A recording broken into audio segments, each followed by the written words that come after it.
मुंबई में रात के 2 बजे इस वक्त एक शख्स बड़े से बंगले के अंदर तेजी से कदम बढ़ाते हुए अपने कमरे की तरफ जा रहा था। इस वक्त उसकी आंखें बेहद लाल सर्द थी। साथ ही उसके हाथ में एक वाइन का गिलास था।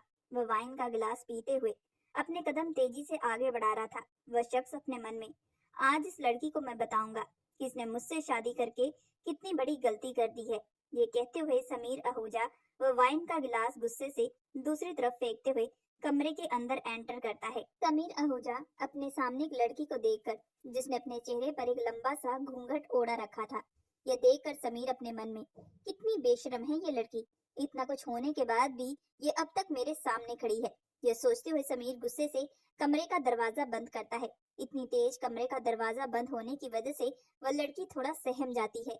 समीर गुस्से से उस लड़की की तरफ कदम बढ़ाते हुए उसका हाथ पकड़कर उसे अपने सामने करता है। गुस्से भरी आवाज में, तुम में थोड़ी भी शर्म हया बची है या नहीं?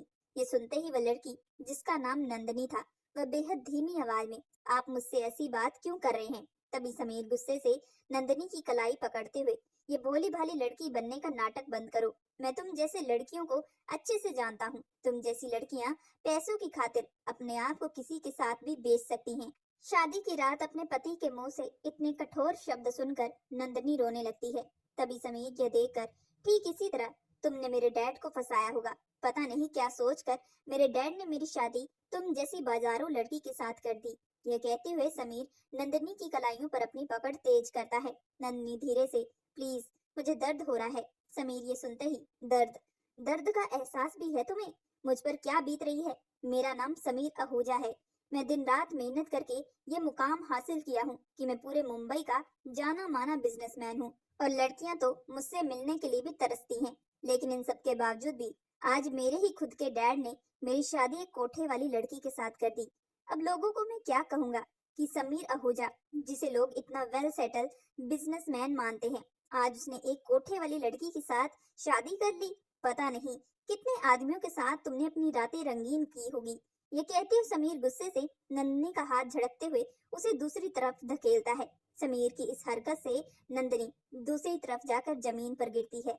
इस वक्त उसके चेहरे पर घूंघट था, लेकिन वह सुबकते हुए रोने लगती है और उसकी सिसकियों की आवाज समीर आहूजा के कानों पर पड़ रही थी। समीर आहूजा, दिल का वह बेहद शांत आदमी था, लेकिन आज उसका रवैया बेहद बदल चुका था। उसका कारण यह भी था कि उसके ही पिताजी ने उसकी शादी उसकी मर्जी के खिलाफ जाकर एक तवायफ से कर दी थी। हालांकि समीर ने शादी से काफी इनकार भी किया था, लेकिन उनके माँ बाप की जिद के आगे उसे हार माननी पड़ी। दिल पर पत्थर रखकर समीर आहूजा ने ये शादी तो कर ली थी, लेकिन उसने सोचा था कि वह अब से इस लड़की की जिंदगी को जहन्नम बना देगा। लेकिन अब जब उस लड़की की सिसकियों की आवाज समीर आहूजा के कानों में गूंज रही थी, तो वह अपने हाथों की मुट्ठी बनाते हुए लड़की की तरफ कदम बढ़ाते हुए, ये रोने का नाटक बंद करो और चुपचाप इस कमरे से निकलती बनो, क्योंकि मैं कभी भी तुम्हें अपनी पत्नी नहीं मानूंगा और ना ही कभी पत्नी का दर्जा दूंगा। यह कहते हुए समीर आहूजा उस लड़की का हाथ पकड़कर उसे गुस्से से कमरे की तरफ बाहर करने वाला था कि तभी उस लड़की का पल्लू बेड के साथ फंस जाता है और उसका चेहरा साफ दिखने लगता है। जब समीर आहूजा की नजर नंदनी के चेहरे की तरफ जाती है, तो वह कुछ पल के लिए फ्रीज हो जाता है।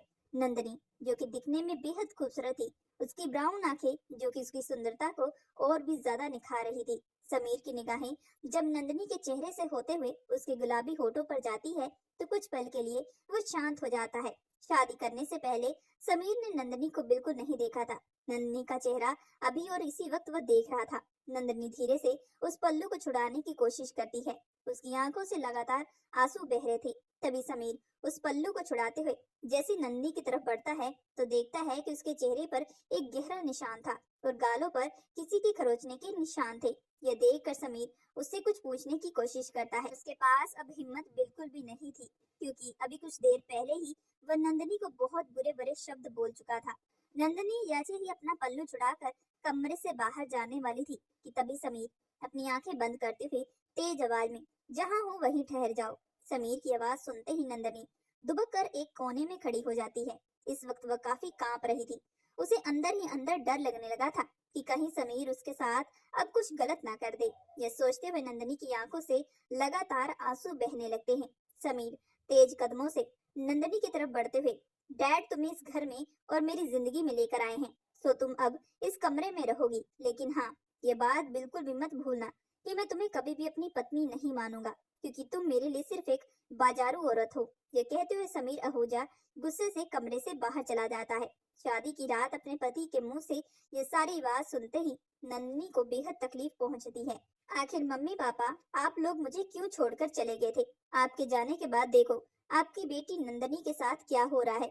ये कहती हुई नंदनी की आंखों से आंसू बहने लगते हैं।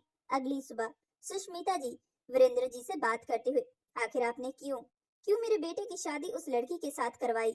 अब हमारा बेटा हमसे दूर चला जाएगा, क्योंकि कल मैंने उसकी आंखों में हमारे लिए बेहद गुस्सा देखा था। ये सुनते ही वीरेंद्र जी, कुछ भी नहीं होगा सुष्मिता, वक्त के साथ साथ समीर भी इस रिश्ते को स्वीकार कर लेगा। तभी सुष्मिता जी, आप क्यों नहीं समझते, या फिर आप समझना नहीं चाहते? हमने क्या अपने बेटे को पढ़ा लिखा कर इस काबिल इसलिए बनाया था कि एक दिन आप उसकी शादी एक कोठे वाली के साथ कर दे? उसने पता नहीं ना जाने कितने लोगों के साथ। इसके आगे सुष्मिता जी कुछ कहती कि तभी वीरेंद्र जी चिल्लाते हुए, खबरदार, अगर एक शब्द और तुमने नंदनी के बारे में कुछ कहा। ये सुनते ही सुष्मिता जी, उस कल की आई लड़की के लिए आप अपने बेटे के साथ साथ अपनी पत्नी के साथ साथ इस तरीके का सलूक कर रहे हैं, क्या ये आपको शोभा देता है? वीरेंद्र जी सुष्मिता जी से दूर होते हुए, मैं जो भी कर रहा हूँ वो सही कर रहा हूँ। मेरे बेटे के लिए वो लड़की बेहतर है और मैंने उसे ही चुना है। ये कहते हुए वीरेंद्र जी कमरे से बाहर चले जाते हैं। वीरेंद्र जी की बात सुनते ही सुष्मिता जी अपने मन में, पता नहीं आपकी आंखों पर कौन सी पट्टी बंधी हुई है। एक बाजारू औरत को लाकर आप कह रहे हैं कि वह हमारे बेटे के लिए सही रहेगी। आपने मेरे बेटे की जिंदगी खराब कर दी है, मैं आपको कभी माफ नहीं करूंगी। कहते हुए सुष्मिता जी की आंखें नम हो जाती है। दूसरी तरफ वीरेंद्र जी कुछ सोचते हुए समीर के कमरे की तरफ कदम बढ़ाते हैं और वह धीरे से दरवाजा खटखटाते हुए, नंदनी बेटा। दूसरी तरफ नंदनी वीरेंद्र जी की आवाज सुनते ही अपने आंसू साफ करते हुए दरवाजे की तरफ कदम बढ़ाती है, और जैसे दरवाजा खोलती है तो वीरेंद्र जी पूरे कमरे की तरफ अपनी नजर घुमाने लगते हैं। तभी वह कुछ सोचते हुए नंदनी की तरफ देखने लगते हैं और फिर गहरी सांस छोड़ते हुए, इसका मतलब है कि कल रात समीर इस कमरे में नहीं आया था। तभी नंदनी अपनी नजरें नीचे झुकाते हुए, नहीं अंकल, वो आए थे। लेकिन ये कहते हुए नंदनी चुप हो जाती है। तभी वीरेंद्र जी नंदनी को देखते हुए, तुम्हारे लिए कुछ कपड़े भिजवा रहा हूँ, तुम जल्दी से तैयार होकर नीचे आओ। नई नवेली बहू हो तो तुम्हें इस घर की रस्म भी करनी पड़ेगी। ये सुनते ही नंदनी हिचकिचाते हुए, लेकिन अंकल, मुझे लगता है कि शायद समीर जी की आपने मुझसे शादी करवा कर गलती कर दी है, मैं उनके काबिल बिल्कुल भी नहीं हूँ।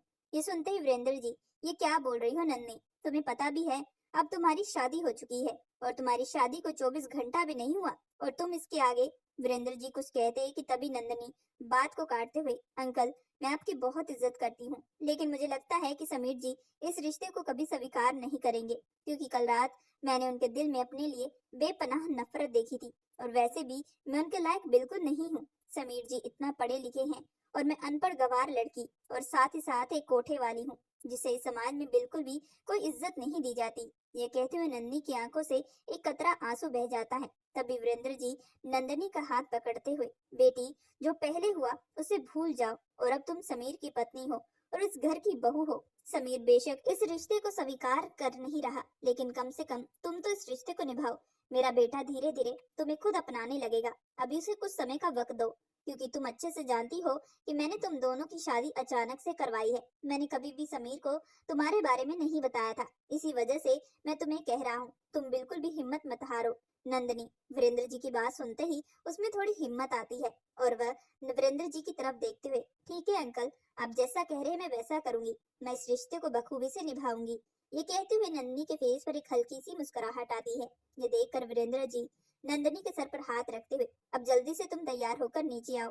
ये कहते वीरेंद्र जी कमरे से बाहर चले जाते हैं। तभी वह अपने मन में, ये समीर जरूर इस वक्त स्टडी रूम में होगा, ये सोचते हुए वीरेंद्र जी स्टडी रूम की तरफ जाती हैं। कुछ देर बाद वीरेंद्र जी स्टडी रूम का डोर नॉक करते हुए कमरे के अंदर एंटर करते हैं तो देखते हैं कि समीर इस वक्त एक सोफे पर बैठा हुआ था। वह अपने लैपटॉप पर कुछ काम कर रहा था। वीरेंद्र जी समीर के पास जाकर, तुम रात को अपने कमरे में क्यों नहीं सोए? वीरेंद्र जी की बात का ना जवाब देते हुए समीर उठकर दूसरी साइड चला जाता है। तभी वीरेंद्र जी ये देखकर, तो इसका मतलब है तुम अपने डैड से भी बात नहीं करोगे? ये सुनते ही समीर वीरेंद्र जी की तरफ देखते हुए, किस लिए बात करूं मैं आपसे? क्या आपने उस लड़की से मेरा रिश्ता करने से पहले एक बार भी सोचा? जब मुझसे मेरी रजामंदी पूछी, नहीं, आपने तो कुछ भी नहीं पूछा और बिना कुछ कहे, बिना कुछ बताए आप मेरे सामने उस लड़की को लाकर खड़ा कर दिए और कहा कि मैं इससे शादी करूं। तब आपने क्यों नहीं सोचा कि मुझ पर क्या बीत रही है? ये सुनते ही वीरेंद्र जी अपनी आंखें नम करते हुए, मुझे माफ कर दो बेटा, लेकिन सच मानो नंदनी बहुत अच्छी लड़की है। इसके आगे वीरेंद्र जी कुछ कहते कि तभी समीर गुस्से से, आप जिस लड़की की तारीफें कर रहे हैं वह जिस जगह से आई है ना, उस जगह पर कोई भी शरीफ लड़का जाना बिल्कुल भी पसंद नहीं करता। तो आपने उस लड़की से मेरी शादी करवाई है। अगर आप मेरी कोई गरीब लड़की से भी शादी कर देते तो मुझे कभी भी एतराज ना होता, लेकिन एक ऐसी लड़की जो आए दिन नए नए मर्दों के साथ अपनी रातें रंगीन कर चुकी हो। इसके आगे समीर कुछ कहता कि तभी वीरेंद्र जी गुस्से से, बस करो समीर, मैं तुम्हारी हर बात सुन सकता हूँ, लेकिन तुम अगर नंदिनी के बारे में ये सारी बातें बोलोगे तो मैं बिल्कुल बर्दाश्त नहीं करूंगा। वह जहाँ से भी आई है वह उसका बीता हुआ कल था, और तुम बीते हुए कल को उठाकर बात मत करो तो वही बेहतर रहेगा। और अब मैं तुमसे इस बारे में कोई बात नहीं करना चाहता, चुपचाप नीचे आकर नाश्ता करो। यह कहते हुए वीरेंद्र जी वहां से जाने लगते हैं। तभी समीर गुस्से से, तो शायद आप भी भूल रहे हैं कि अगर आप मेरे डैड हैं तो मैं भी आपका ही बेटा हूँ। मैं कभी भी इस रिश्ते को स्वीकार नहीं करूंगा। आपने बेशक मेरी शादी उससे करवा दी है, लेकिन मैं कभी भी उसे पत्नी नहीं मानूंगा। देखना, एक दिन आप ही मेरे पास चलकर आएंगे और खुद मुझे इस रिश्ते से आजाद करेंगे और कहेंगे कि आपने इस वक्त ये जो फैसला लिया है वो आपने गलत लिया था। वीरेंद्र जी समीर की बात सुनते ही, लेकिन वो वक्त कभी भी नहीं आएगा, ये बात मैं खुद तुम्हें लिख कर देता हूँ। ये कहते हुए वीरेंद्र जी वहां से चले जाते हैं। अपने डैड की बात सुनते ही समीर गुस्से से अपना हाथ दीवार पर मारता है। दूसरी तरफ नंदनी तैयार होकर किचन में जैसी कुछ मीठा बनाने वाली थी कि तभी नंदनी के साथ सुष्मिता जी नंदनी को रोकते हुए, कोई जरूरत नहीं है तुम्हें ये सब करने की। ये सुनते ही नंदनी धीमी आवाज में, लेकिन माँ जी मैं सबके लिए कुछ मीठा बनाने वाली हूँ। तभी सुष्मिता जी ये सुनते ही, पहली बात तो अपने मुंह से मुझे माँ जी मत कहना, क्योंकि तुम जैसी लड़कियां किसी के घर की ना बहू बन सकती हैं तो ना ही पत्नी। पता नहीं मेरे पति पर क्या जादू कर दिया है तुमने, जो मेरा पति आज मेरी बात भी नहीं सुन रहा। बेशक तुम्हारी शादी समीर के साथ हो चुकी है, लेकिन याद रखना समीर के साथ साथ मैं भी कभी इस रिश्ते को स्वीकार नहीं करूंगी और तुम्हें जल्द से जल्द इस घर से हमेशा के लिए निकाल दूंगी। नंदिनी अपनी सास की बात सुनते बेहद मायूस हो जाती है। कुछ देर पहले वीरेंद्र जी को जो वचन दिया था वो उसे याद आता है कि वह इस रिश्ते को बखूबी से निभाएगी। इसी वजह से वह इन बातों पर ज्यादा ध्यान नहीं देती और चुपचाप जाकर हलवा बनाने लगती है। यह देखकर सुष्मिता जी गुस्से में, वाकई तू बहुत बेशरम है, इतना कुछ सुनने के बाद भी तू यहाँ पर खड़ी होकर ये सब कर रही है। ये कहते हुए सुष्मिता जी नंदनी का हाथ गुस्से से पकड़ लेती हैं। तभी वीरेंद्र जी किचन में आकर, बस भी करो सुष्मिता, मुझे पता था कि तुम नंदनी के साथ इसी तरीके का व्यवहार करोगी, इसी वजह से मैं देखने के लिए आया था।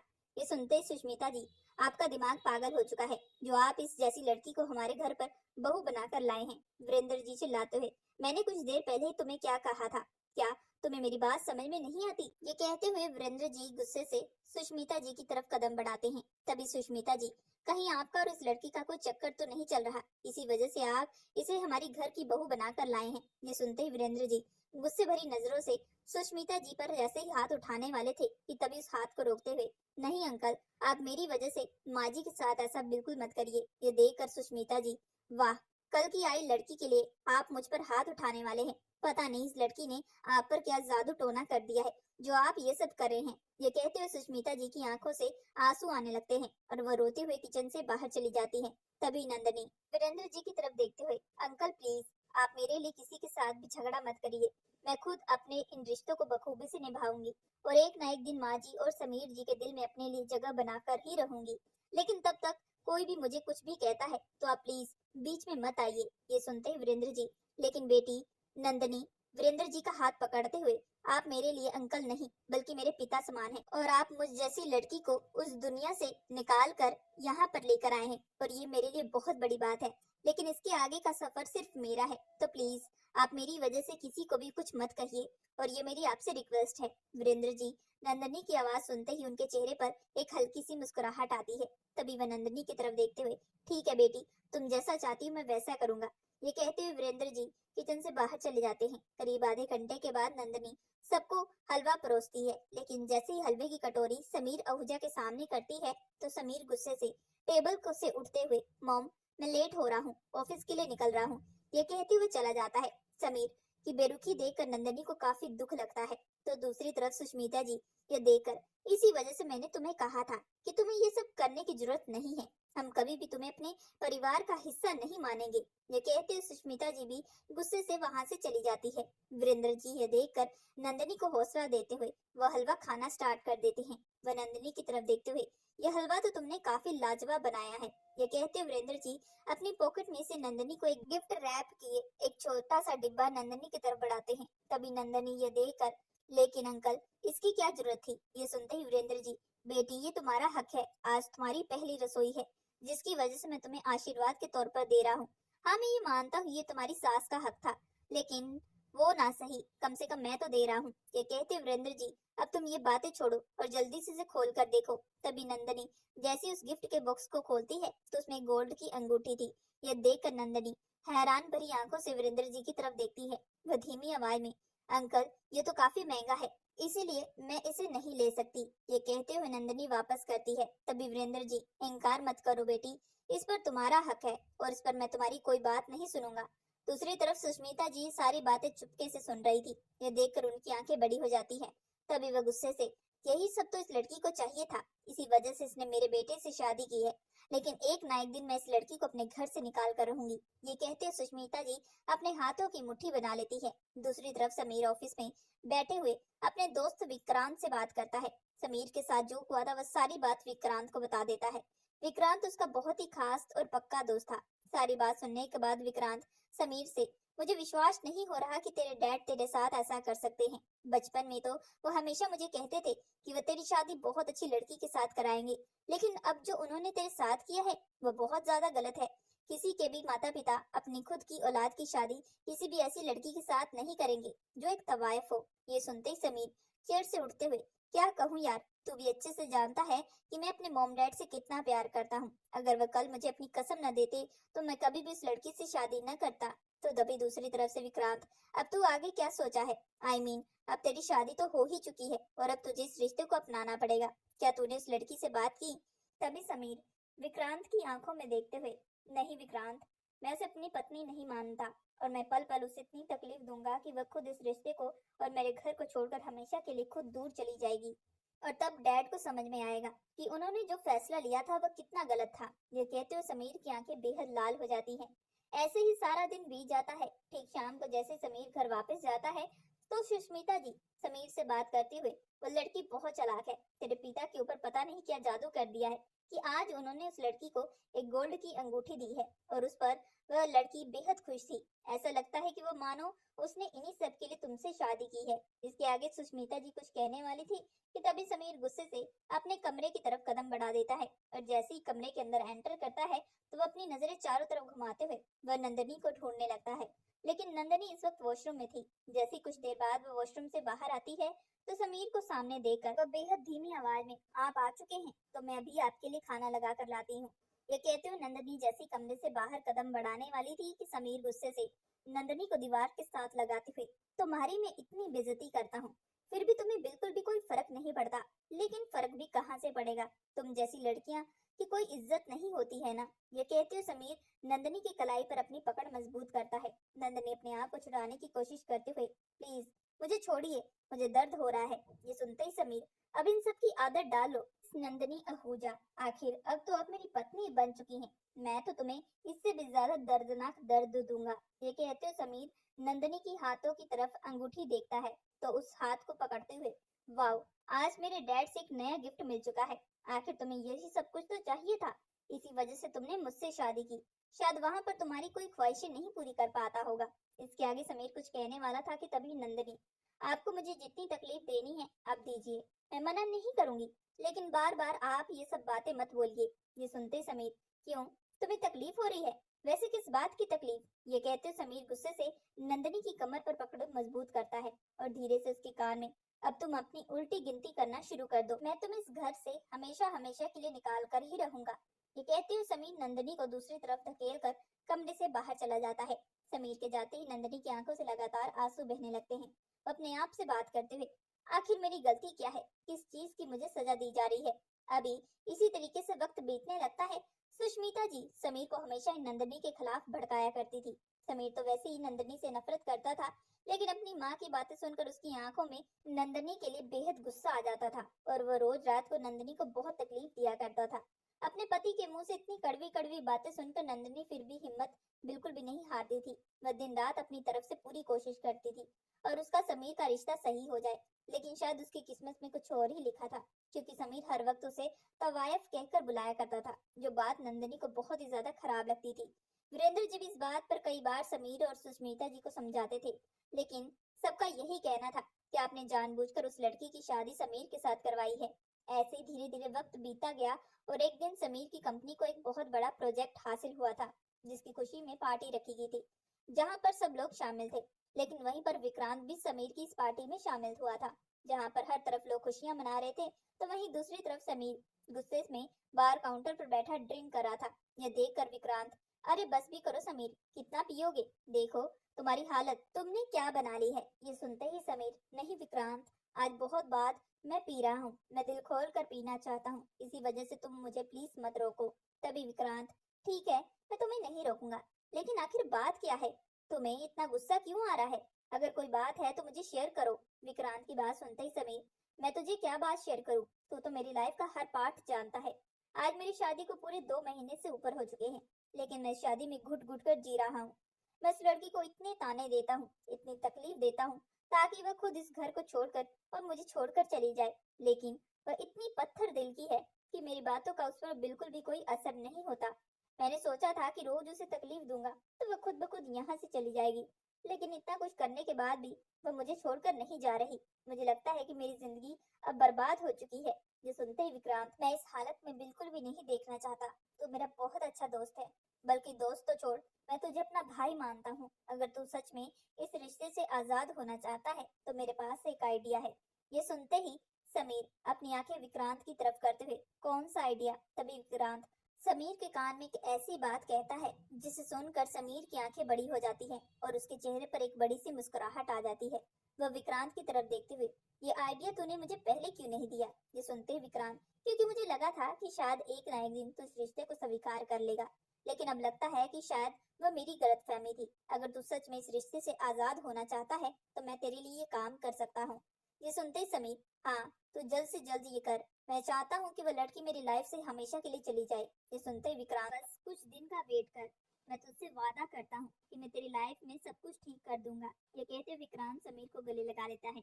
कुछ देर बाद समीर भी खुशी से अब इस पार्टी को एंजॉय करने लगता है और खुशी के मारे पर बहुत ज्यादा ड्रिंक कर लेता है। और करीब 2 घंटे के बाद जैसे ही पार्टी खत्म होती है तो समीर गिरते संभलते हुए गाड़ी की तरफ अपने कदम बढ़ाता है। ये देखकर विक्रांत, आज मैं तुझे घर छोड़ देता हूँ। ये सुनते ही समीर, मैंने इतना ज्यादा भी नहीं पी है कि मैं खुद से ना जा पाऊँ, तो मेरी छोड़, तू अपने घर जा, वैसे भी तेरी वाइफ तेरा इंतजार करती होगी। ये कहते समीर अपने कदम आगे बढ़ा देता है। दूसरी तरफ नंदनी घर पर समीर के आने का इंतजार कर रही थी।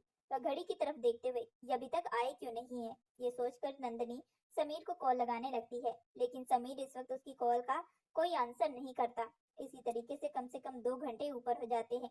नंदनी बस बैठकर दरवाजे की तरफ देख रही थी कि तब इसके फोन पर समीर की कॉल आती है। यह देखकर नंदनी के चेहरे पर एक बड़ी सी मुस्कुराहट आती है, क्योंकि इतने महीनों के बाद आज समीर की तरफ से कॉल आई थी। नंदनी खुशी के मारे जैसी कॉल आंसर करती है तो दूसरी तरफ से कोई ऐसी बात कहता है जिसे सुनकर नंदनी के होश उड़ जाते हैं और उसकी आंखों से लगातार आंसू बहने लगते हैं।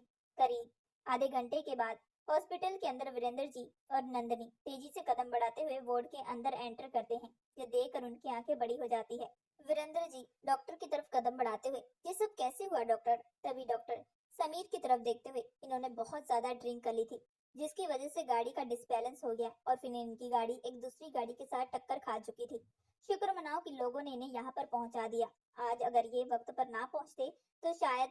ये सुनते ही दूसरी तरफ नंदनी फूट फूट कर रोने लगती है। वीरेंद्र जी नंदनी को चुप कराते हुए, प्लीज बेटा चुप हो जाओ। तभी डॉक्टर बात को पूरा करते हुए, अभी आपको इनका पूरा ध्यान रखना पड़ेगा, क्योंकि इनके शरीर पर हर जगह चोट आई है। इसी की वजह से ये प्रॉपर चल फिर भी नहीं पाएंगे, आपको इनका पूरा केयर करना पड़ेगा। ये कहते हुए डॉक्टर वहां से चले जाते हैं। डॉक्टर के जाते ही वीरेंद्र जी की आंखें नम हो जाती हैं। दूसरी तरफ नंदनी रोते हुए वार्ड से बाहर चली जाती है। नंदनी के पीछे पीछे वीरेंद्र जी भी चले जाते हैं। वह नंदनी को चुप कराने की कोशिश करते हैं। तभी नंदनी, सब कुछ मेरी वजह से हुआ है, अगर मैं उनसे शादी ना करती तो शायद अपनी जिंदगी में ये खुश रहती। ये कहते हुए नंदनी फूट फूट कर रोने लगती है। वीरेंद्र जी नंदिनी को चुप कराते हुए, नहीं बेटा, ऐसी बात नहीं है। जो किस्मत में लिखा होता है उसे कोई बदल नहीं सकता। और इसमें तो सबसे पहले समीर की गलती थी। उसे ड्रिंक करके गाड़ी नहीं चलानी चाहिए थी। अब जो हुआ है उसे छोड़ो, लेकिन इस वक्त समीर को हमारी जरूरत है। सारी रात वीरेंद्र जी और नंदिनी हॉस्पिटल में रहते हैं। अगली सुबह डॉक्टर के कहने के मुताबिक समीर को डिस्चार्ज मिल जाता है।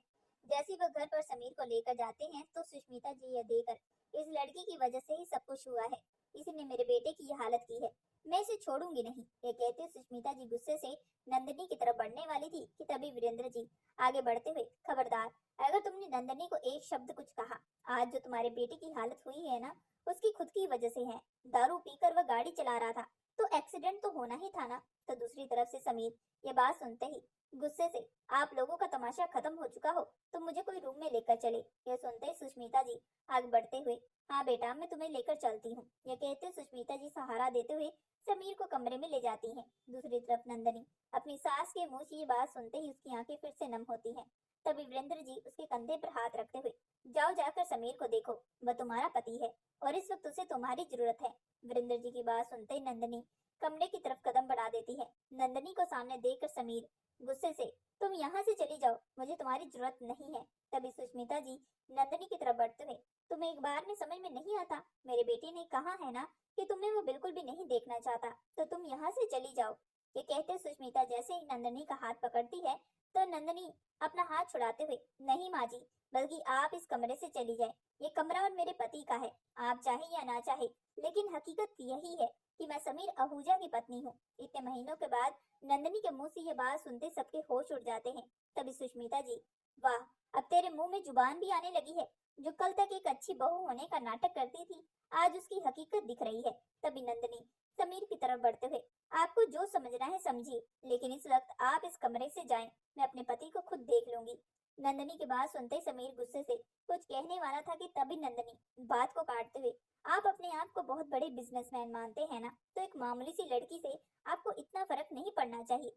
फर्क उन्हीं को पड़ता है जिनके दिल में प्यार हो। ये सुनते ही समीर, प्यार, वह कभी भी मेरे दिल में तुम्हारे लिए नहीं होगा। ये कहते समीर सुष्मिता जी की तरफ देखते हुए, मॉम, आप चले जाइए यहाँ से। ये सुनते सुष्मिता जी, बेटा, इस वक्त तो तुम्हें मेरी जरूरत है। तभी समीर, चिंता मत करिए, इतना भी कमजोर नहीं पड़ चुका हूँ कि मैं खुद का ध्यान ना रख सकूं। बस कुछ दिन की बात है, उसके बाद सब कुछ ठीक हो जाएगा। अपने बेटे की जिद के आगे मजबूर होकर सुष्मिता जी कमरे से बाहर चली जाती है। सुष्मिता जी के जाते ही नंदनी कमरे का दरवाजा तुरंत बंद कर देती है और समीर की तरफ बढ़ते हुए उसे धीरे से उठाने की कोशिश करती है। समीर यह देखकर, मुझे तुम्हारी जरूरत नहीं है। तभी नंदनी, मुझे पता है आपको कभी भी मेरी जरूरत नहीं पड़ेगी, लेकिन इस वक्त आप कुछ भी नहीं कर सकते। ये कहते हुए नंदनी समीर के शर्ट के बटन खोलने लगती है, क्योंकि समीर के हाथों पर फ्रैक्चर हुआ था और इस वक्त दोनों ही एक दूसरे के बेहद करीब थे। नंदनी के खुले बाल समीर के चेहरे पर आ रहे थे, जिसकी खुशबू से समीर कुछ पल के लिए शांत हो जाता है। अब इसी तरीके से नंदनी रोज समीर की देखभाल करती, वक्त वक्त पर दवाइयाँ देती और उसके खाने पीने का सारा ध्यान रखती, जिसे देखकर सुष्मिता जी को बहुत गुस्सा आता था और वह हमेशा समीर को नंदनी के खिलाफ भड़काने लगती। अपनी माँ की बातों में आकर समीर फिर से नंदनी की खूब बेइज्जती किया करता था। इन सब बातों को सुनने के बाद भी फिर भी नंदनी अपने फर्ज से पीछे नहीं हटती थी और वह समीर की दिन रात सेवा करती। उस दिन के एक्सीडेंट के बाद समीर का ऑफिस जाना बंद हो चुका था, क्योंकि वह ठीक से चल नहीं पाता था।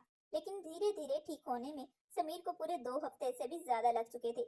लेकिन 2 हफ्तों में समीर को नंदनी के लिए अपने दिल में एक जज्बात पैदा उठने लगे थे। एक दिन समीर अपने मन में नंदनी को देखते हुए, इस लड़की को मैं इतना बेइज्जत करता हूँ, लेकिन मजाल है कि इसे फर्क पड़ जाए। जब देखो इसके चेहरे पर एक स्माइल होती है। इसकी हरकतें देखकर बिल्कुल भी नहीं लगता कि ये उस जगह से उठकर आई है। मैं और मॉम इसे हमेशा ताने देते हैं, लेकिन कभी भी आज तक इसने हमें पलट कर जवाब नहीं दिया। ये कहते समीर अपने सर को पकड़ लेता है। तभी वो अपना सर झटकाते हुए, नहीं, मैं ये क्या कर रहा हूँ, मैं आखिर इस लड़की के बारे में क्यों सोच रहा हूँ। समीर यही को सोच रहा था कि तभी नंदनी समीर के बेहद पास आ जाती है और धीरे से समीर को अपनी तरफ खींचते हुए उसके पीछे से पिल्लो ठीक करती है और फिर समीर की तरफ देखते हुए, हाँ, अब ठीक है, आप अच्छे से बैठ सकते हैं। ये कहते हुए नंदनी जैसे वहां से उठने वाली थी कि तभी उसका मंगलसूत्र समीर के शर्ट के साथ फंस जाता है। ये देखकर नंदनी उस मंगलसूत्र को छुड़ाने की कोशिश करती है। इस वक्त समीर और नंदनी बेहद नजदीक थे, जिसका एहसास समीर और नंदनी को दोनों को हो रहा था। तभी वहां पर सुष्मिता जी आती हैं। यह देखकर सुष्मिता जी समीर को आवाज लगाती हैं। तभी समीर होश में आते हुए वह तुरंत मंगलसूत्र छुड़ाने की कोशिश करता है और कुछ ही पल में दोनों एक दूसरे से दूर हो जाते हैं। तभी नंदिनी, मैं आपके लिए कुछ खाना लेकर आती हूँ, ये कहते नंदिनी कमरे से बाहर चली जाती है। सुष्मिता जी समीर के पास आकर, ये लड़की बहुत ज्यादा चालू है, ये तुझे अपने जाल में फंसाने का कोई मौका नहीं छोड़ेगी, इसी वजह से ध्यान रखना बेटा। इसके आगे सुष्मिता जी कुछ कहने वाली थी कि तभी समीर, अरे मॉम बस भी करो, अब क्यों बार बार नंदनी के बारे में बोलना है, उसके हाल पर छोड़ दो। ये सुनते ही सुष्मिता जी, तुझे कितना फर्क क्यों पड़ रहा है, कहीं तुझे उस लड़की से प्यार तो नहीं हो चुका। ये सुनते समीर अपना चेहरा दूसरी तरफ करते हुए, नहीं मॉम, ऐसी बात नहीं है। नहीं मॉम, आप कुछ ज्यादा ही सोच रही हैं। बस मैं रोज ही एक एक चीज सुनकर थक चुका हूँ। बस मैं चाहता हूँ कि मेरी हेल्थ ठीक हो जाए और मैं फिर से ऑफिस जाऊँ, क्योंकि ऑफिस का काम बहुत ज्यादा पेंडिंग पड़ चुका है। और आप अच्छे से जानते हैं कि मेरी जिंदगी में सबसे पहली प्रायोरिटी मेरा काम है, और आज मैं उससे ही बहुत दूर हो चुका हूँ। तभी सुष्मिता जी ये सुनते ही, हाँ बेटा मैं समझ रही हूँ, तू चिंता मत कर, सब कुछ ठीक हो जाएगा। अब इसी तरीके से नंदनी दिन रात समीर की खूब सेवा करती है, और ठीक कुछ दिनों के बाद समीर पहले जैसा चलने लगता है। लेकिन इतने दिनों से नंदनी जो समीर की सेवा कर रही थी, वह देखकर समीर के दिल में कहीं ना कहीं नंदनी अब उसको अच्छी लगने लगी थी। एक दिन समीर ऑफिस की मीटिंग में था कि तभी विक्रांत का कॉल आता है, लेकिन समीर मीटिंग में हो जाने की वजह से विक्रांत का कॉल आंसर नहीं करता। यह मीटिंग समीर के लिए बहुत ज्यादा इंपॉर्टेंट थी। अगर ये डील हासिल हो जाती है तो समीर की कंपनी को करोड़ों का प्रॉफिट होना था। इसी वजह से वह अपना फोन साइलेंट कर देता है। यह मीटिंग काफी लंबी चलती है, जिसमें करीब 5 घंटे से ऊपर हो जाते हैं। 5 घंटे बाद मीटिंग खत्म होती है तो समीर जैसे विक्रांत को कॉल बैक करता है तो तभी समीर, ऐसी क्या बात हो गई, तू जो मुझे मीटिंग में इतनी बार कॉल कर रहा था। ये सुनते ही विक्रांत, तुझे जब ये बात पता चलेगी तो खुशी के मारे तू भी नाचने लगेगा। ये सुनते समीर के चेहरे पर मुस्कुराहट आती है। वह सुनते ही, अच्छा ऐसी क्या बात है। तभी विक्रांत हंसते हुए, आज मैंने उस नंदनी को उसकी असली जगह पर पहुंचा दिया है। ये सुनते ही समीर, नंदनी क्या मतलब है तुम्हारा। तभी विक्रांत, तू इतनी जल्दी भूल चुका, तेरे एक्सीडेंट से कुछ पहले हमारी बातचीत हुई थी ना, जब मैंने तुझे कहा था कि मैं तेरी जिंदगी से नंदनी को हमेशा हमेशा के लिए निकाल दूंगा।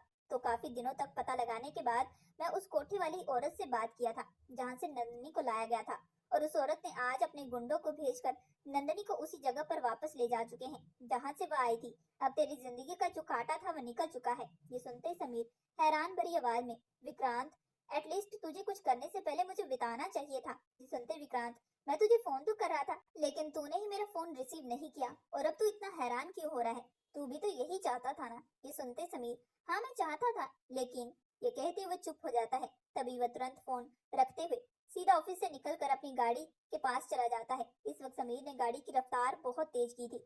आज उसके दिल में एक अलग तरीके का एहसास हो रहा था, जो शायद वह खुद भी समझ नहीं पा रहा था। आधे घंटे के बाद समीर अपने घर के अंदर एंटर करता है कि तभी उसके डैड की गुस्से भरी आवाज, जहाँ हो वहीं रुक जाओ। ये कहते हुए वीरेंद्र जी समीर के पास आते हैं। तभी वह समीर की तरफ देखते हुए, यही चाहते थे ना कि नंदिनी हमेशा हमेशा के लिए यहाँ से चली जाए, इसलिए तुमने उन गुंडों को यहाँ पर भेजा। मुझे शर्म आ रही है तुम्हें अपना बेटा कहते हुए। तभी समीर कुछ कहने वाला था कि वीरेंद्र जी एक जोरदार तेज आवाज में, खबरदार मुझे अपना डैड मत कहना। तभी दूसरी तरफ से सुष्मिता जी, एक ना एक दिन वह जहाँ से आई थी उसे वहीं जाना था, अब आप इसमें क्यों दुख मना रहे हैं। मेरे बेटे ने जो किया है वह सही किया है, वैसे वह लड़की वह मेरे बेटे के लायक नहीं थी। सुष्मिता जी की बात सुनते ही वीरेंद्र जी गुस्से भरी निगाहों से सुष्मिता जी की तरफ देखते हुए, तुम तो चुप ही रहो, तुम्हें क्या मालूम है उस नंदिनी के साथ उसकी जिंदगी में क्या क्या हुआ था। वह कोई खुशी से उस जगह पर काम नहीं करती थी। ये सुनते ही समीर हैरान भरी नजरों से अपने डैड की तरफ देखते हुए, क्या मतलब है। तभी वीरेंद्र जी दूसरी तरफ जाते हुए, मैं कुछ महीने पहले अपने दोस्तों के साथ मिलकर गांव वापस गया था। सोचा था कि तुम्हारी एक अच्छी सी लड़की के साथ शादी कराऊंगा, लेकिन वहां पर जाकर मुझे पता चला कि जो मेरा बचपन का जिगरी दोस्त था, काफी सालों पहले उसकी मौत हो चुकी थी। उसकी बीवी की मौत तो नंदनी को जन्म देते हुए हो चुकी थी। तभी मुझे गांव वालों से पता चला कि नंदनी के पिता की मौत के बाद नंदनी के मामा मामी उसे अपने साथ अपने घर में ले गए थे। सबने सोचा था कि पिता के जाने के बाद चलो उसे मामा मामी का सहारा तो मिलेगा, लेकिन शायद ये सब लोगों की गलतफहमी थी, क्योंकि वह लोग नंदनी को इस वजह से लेकर गए थे ताकि वह उससे अपने घर के कामकाज करवा सके। नंदनी भी अपने मामा मामी के कहने पर घर के सारे कामकाज कर दिया करती थी, लेकिन फिर धीरे धीरे नंदनी की खूबसूरती देखकर उसकी मामी की नीयत खराब हो चुकी थी, और एक दिन वह उसे कोठे पर जाकर बेच आई थी, जिसके बदले से खूब सारे पैसे भी मिले थे। और जब ये बात गांव वालों को पता चली तो सब लोगों ने उसके खिलाफ आवाज भी उठाई थी, लेकिन अब कोई कुछ भी नहीं कर सकता था क्योंकि नंदनी काफी दूर जा चुकी थी। जब ये बात मुझे पता चली तो मुझे बहुत तकलीफ हुई थी। नंदनी के पिताजी ने मेरी उस वक्त मदद की थी जब तुम्हारी माँ प्रेग्नेंट थी और तुम इस दुनिया में आने वाले थे। उस वक्त मैं बहुत गरीब था। आज जो तुम हमारे पास में देख रहे हो ये शानो शौकत उस वक्त हमारे पास बिल्कुल भी नहीं थी। ये बात सुष्मिता जी भी अच्छे से जानती है। मैं और तुम्हारी माँ ने भागकर शादी की थी। इस वक्त हम दोनों के परिवार वालों से कोई भी सपोर्ट नहीं था। तब नंदनी के पिताजी अच्छा खासा कमाते थे, इसी वजह से उन्होंने उस वक्त मेरी मदद की थी। पर मैं यही सोचकर गांव वापस गया था कि मैं उनको ढूंढकर उनकी बेटी से तुम्हारी शादी करवाऊंगा। जब गांव वालों से ये सारी खबर मुझे मालूम पड़ी तो मुझे काफी तकलीफ पहुंची थी। मैंने ठान लिया था कि मैं उस लड़की का पता करूंगा और फिर तुम्हारी उसके साथ शादी करवाऊंगा। और ठीक एक दिन मुझे नंदनी के बारे में पता चला और मैं उसे कोठे से काफी सारे पैसे देकर हमेशा हमेशा के लिए आजाद करवा दिया और फिर तुम्हारी उससे शादी करवा दी, यही सोच कर कि शायद तुम नंदनी को एक अच्छी और खुशहाली जिंदगी दे सकोगे। लेकिन शायद ये मैं गलत था। तुमने तो आखिरकार उसे उसी की जगह पर पहुंचा दिया जहां से उसे लाया गया था। ये कहते हुए वीरेंद्र जी की आंखों से आंसू बहते हैं। दूसरी तरफ सारी सच्चाई सुनने के बाद समीर बेहद टूट जाता है। तभी वीरेंद्र जी की तरफ देखते हुए, लेकिन डैड आपने मुझे ये सच्चाई पहले क्यों नहीं बताई? तभी वीरेंद्र जी, क्या बताता तुम्हें मैंने सोचा था कि वक्त के साथ साथ तुम इस रिश्ते को स्वीकार कर लोगे, लेकिन नहीं। खैर अब तुम मुझे छोड़ो, तुम्हें जो चाहिए था अब वो मिल चुका है। अब तुम इस बात की खुशी सेलिब्रेट करो। ये कहते वीरेंद्र जी कमरे की तरफ चले जाते हैं। समीर तुरंत विक्रांत को फोन करते हुए, मुझे नंदनी वापस चाहिए। ये सुनते ही विक्रांत, लेकिन समीर अब तुम अचानक ये बात कह रहे हो, तुमने ही तो कहा था। ये सुनते ही समीर, क्योंकि मुझसे बहुत बड़ी गलती हो चुकी है, अपनी गलती को सुधारना चाहता हूँ। तुम्हें जितना कहा है तुम उतना करो। दूसरी तरफ से विक्रांत, ठीक है मैं तुम्हें जल्दी बताता हूँ। फोन रखते हुए समीर काफी परेशान था। उसके चेहरे के हाव भाव बदले हुए थे। वो अपने पॉकेट में हाथ डालते हुए, मुझसे इतनी बड़ी गलती कैसे हो सकती है? मैंने नंदनी को काफी तकलीफ दी है, उसने इस रिश्ते को बखूबी से निभाया है, लेकिन सब कुछ मैंने ही खराब कर दिया। दूसरी तरफ से सुष्मिता जी समीर के पास आते हुए, हमसे बेटा बहुत बड़ी गलती हो चुकी है। समीर बेटा कैसे भी करके नंदनी को वापस लाओ। सुष्मिता जी की आंखों से आंसू बहने लगते हैं। ठीक 1 घंटे के बाद विक्रांत समीर को फोन करते हुए, मुझे माफ कर दो समीर। लेकिन तभी दूसरी तरफ से, लेकिन क्या? तभी विक्रांत, मैंने उस कोठे की मालकिन से बात की थी। उनका कहना था कि उन्होंने नंदनी को एक बहुत बड़ी पार्टी को बेच दिया है, इसी वजह से नंदनी वापस नहीं आ सकती।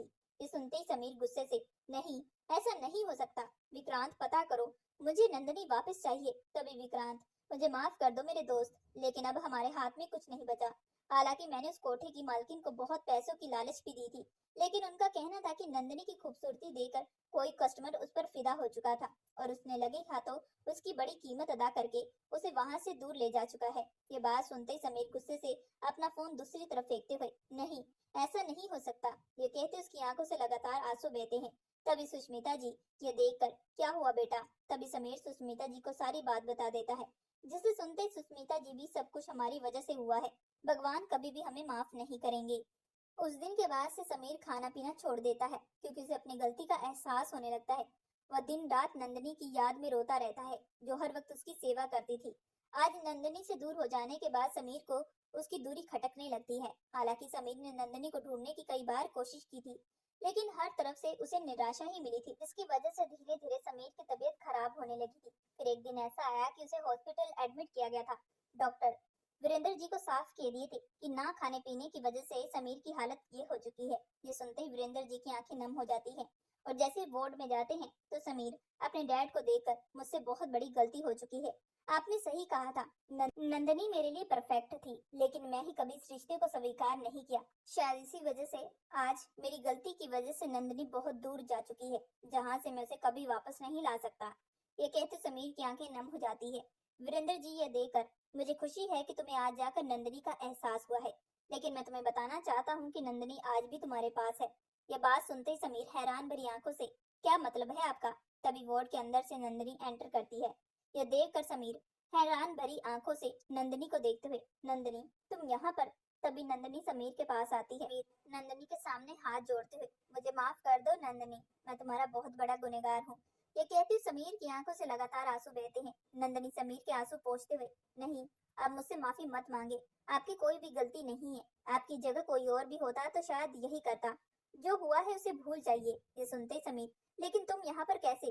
तुम्हें तो कुछ लोग। तभी कुछ देर बाद विक्रांत वार्ड के अंदर एंटर करते हुए, नंदिनी कभी भी तुमसे दूर नहीं थी। तभी समीर विक्रांत की तरफ देखते हुए, मतलब मैं समझा नहीं। तभी विक्रांत, मैंने तुम्हें कहा था ना कि मैं तुम्हें नंदिनी से दूर कर दूंगा, लेकिन जब तुम्हारा एक्सीडेंट हुआ और तुम्हारे डैड मुझसे मिलने के लिए आए और कहने लगे कि मैं तुम्हें समझाऊं और इस रिश्ते को स्वीकार करने के लिए कहूं, क्योंकि मैं तुम्हारा बहुत अच्छा दोस्त हूँ, तब मैंने तुम्हारे डैड से सवाल किया था कि आखिर आपने क्यों उसकी शादी इस जैसी लड़की के साथ करवाई। लेकिन तब तुम्हारे डैड ने मुझे ये सारी हकीकत बताई थी, जिसे सुनते ही मुझे काफी तकलीफ पहुंची थी। मैंने ठान लिया था कि अब मैं तुम दोनों को एक करके रहूंगा। इसी वजह से मैंने कुछ गुंडों को भेजकर नन्नी को वहां से लेकर जाने के लिए कहा। ये सुनते समीर, लेकिन आप सबने मुझसे झूठ क्यों बोला? तभी वीरेंद्र जी, इस वजह से, अगर आज हम ये सब ना करते तो शायद तुम्हें कभी भी अपनी गलती का एहसास नहीं होता और ना ही तुम इस रिश्ते को कभी भी आगे बढ़ा पाते। मैं चाहता था कि तुम्हें तुम्हारी गलती का एहसास हो, क्योंकि मैं नंदिनी को इस घर में जलील होता हुआ नहीं देख सकता था, जो मुझे बिल्कुल भी बर्दाश्त नहीं हो रहा था। इसी वजह से मैंने भी ठान लिया था कि जो सच्चाई तुम्हारे सामने लाकर रहूंगा। सबकी बात सुनने के बाद समीर सबके सामने हाथ जोड़ते हुए, मुझे माफ कर दो आप सब। सच में मैं नंदिनी को कभी भी समझ नहीं पाया। शादी से लेकर अब तक मैंने सिर्फ इसे तकलीफ दी है, उसके बारे में गलत बात बोली, लेकिन कभी भी नंदिनी ने मुझे एक शब्द उल्टा बात नहीं कही। ये कहते हुए समीर की आंखों से आंसू आते हैं। तभी वह नंदिनी की तरफ देखते हुए, जो हुआ उसे मैं बदल नहीं सकता, लेकिन मैं प्रॉमिस करता हूँ कि आज के बाद से तुम्हारी जिंदगी का हर एक पल मैं हसीन करूंगा और वह सारी खुशियां दूंगा जिसकी तुम हकदार हो। ये कहते हुए समीर खुशी से नंदिनी को गले लगा लेता है। आज इतने वक्त के बाद नंदिनी को उसके पति का प्यार मिल चुका था, जिसके लिए वह इतने समय से इस पल का इंतजार कर रही थी। समीर को भी इसकी गलती का एहसास हो जाने के बाद वह नंदिनी का खूब ख्याल रखता है और अब वो दोनों खुशी खुशी मिलकर अपनी जिंदगी गुजारने लगते हैं। दोस्तों, आप लोगों को ये कहानी कैसी लगी हमें कमेंट करके जरूर बताइएगा। कहानी पसंद आए तो हमारे चैनल को लाइक और सब्सक्राइब जरूर करके जाइएगा एंड बेल